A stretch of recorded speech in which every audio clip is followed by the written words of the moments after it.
Now, while smartphones, video games, and TV are commonplace for many youngsters, so many New Mexico kids are pushing the electronics aside now and embracing a more traditional way of life. Face of Fox Elias Gallegos has the story. 4-H is a way of life that is easily definable through hard work, values, and a deep-rooted passion for New Mexico's agriculture and science.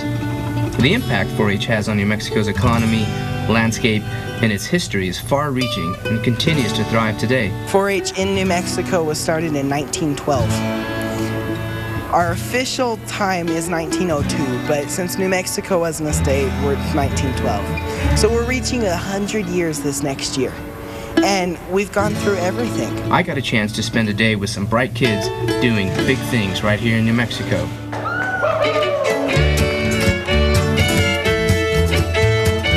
The type of person who gravitates towards 4-H is one who cares about community, and the skills they learn serve them well into their adult lives. 4-H teaches so much leadership.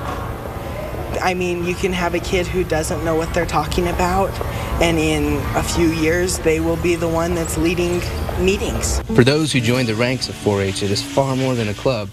It's a lifestyle. So for you, what was the moment or the reasoning of getting involved with 4-H? Well, my parents were both in 4-H when they were littler, and my grandpa and my grandma and my whole generation of 4-Hers all the way down.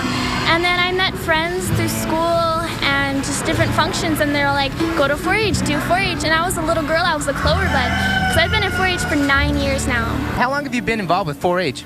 7 years. And what led you to want to be a member of the 4-H team? Well, I was really little when I started, and so it was mostly my dad that signed us up. From getting sheep ready to show, or rounding up the feed to help these animals grow, one thing is for sure, this resilient group of kids aren't afraid to get their hands dirty. What's the best part about working with them? Well, it's just raising them and giving them a life, really. What other stuff do you do in terms of caring for them? Well, you have to feed them, and then you got to keep them cool. There are many facets and a heap of lessons learned when it comes to raising livestock. And as you can imagine, the bond that is created by raising any animal is powerful. I did my first lamb, and I sold her for $1,600. And I decided that I would sell her. Then the buyer decided that he was going to take her home to eat. And so I had to put her on the truck. That totally devastated me. Do you get attached to these animals at all? Yeah. Like when I sell them, I get really sad.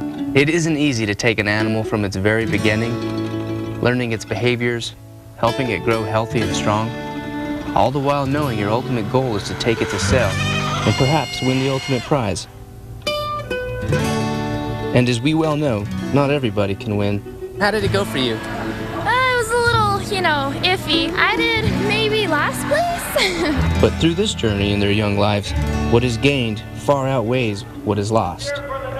For it is hard to put a value on lifelong friends and family, or the significance of garnering a life-sustaining trade. 4-H is a big family. All of us, we have such great camaraderie.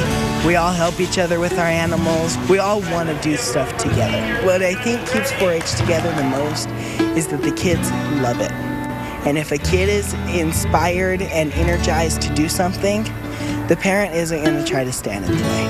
This process allows these fine young children to continue the link in the great American tradition that is 4-H. And along the way, lifelong lessons are learned.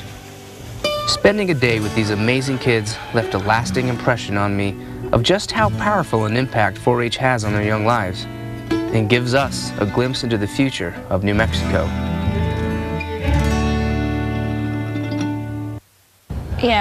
So wonderful to see the kids getting away from the computers and the cell phones and actually doing some outdoorsy things. And putting on crazy hats. And crazy hats, Although, too. I got to admit, one of my favorite things at the state fair every year is going to the 4-H auction. They have one every year, and it is so much fun to see the kids with their animals, and they're so proud. And the animals are always so beautiful. And there's chickens and goats and cows and pigs and everything. It's really a great time. So don't miss it this year's state fair, which is coming up next month. I love that. So many people getting stressed out because of the cell phones. There was just that research that came out. When people go on vacation, they're not able to put the cell phones down, and they're still stressed. They're not relaxed. So it's good to see that. That's it.